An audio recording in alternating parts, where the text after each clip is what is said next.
I do some TV and radio in New York, and I do a national new TV show, and I've been talking about this movie for 6 months, and I screamed and yelled January 2nd how I somehow didn't get a ticket to the premiere in New York. Saw it, he's a big sports fan.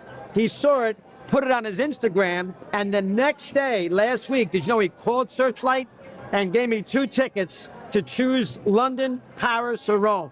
So I brought my daughter, and I decided to come to London for a couple days. Oh, yeah. That's how I got here. It's quite an honor. Quite an honor. For a 65-year-old sports talk show host in America, that's quite an honor. Wow. Well, I didn't know that much about him prior to that, but first off, he spent so much time on the part. He learned the harmonica, the guitar, knew all the little. With Dylan, it's tricky because he's he's a different, quirky guy.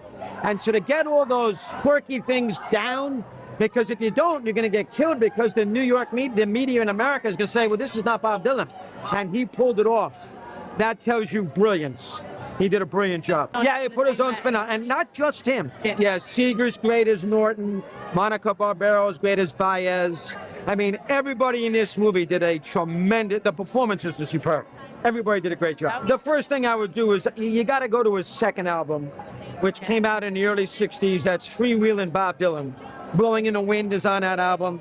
Girls from the North Country is on that album. A lot of huge Dylan songs. You have to remember, Dylan for Americans, he represented the early 1960s. He didn't want that, but he represented civil rights, Kennedy's assassination, all those things that were the whole changing of the guard in America from the 50s to the 60s. He represented that generation. And that album kind of did that. And then in '65, he did Bring Everything Back Home, which is sort of a combination of acoustic and rock. Those 2 are the 2 albums from Dylan. I wish, I wish. He is a great sports fan, and he grew up in New York. Now he's about 40 years younger than me, so you have to keep that in mind. But listen, I love sports, and I do sports, and he loves sports. I love the movies, and he does movies.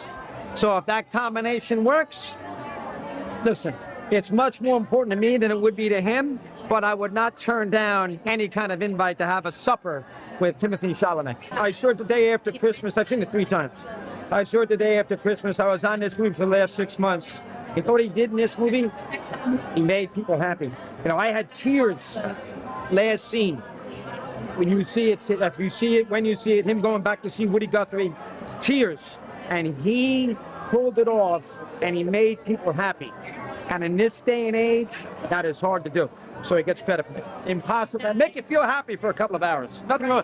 2 hours and 20 minutes, you enjoy it. You escape the world. That's the idea of the movie.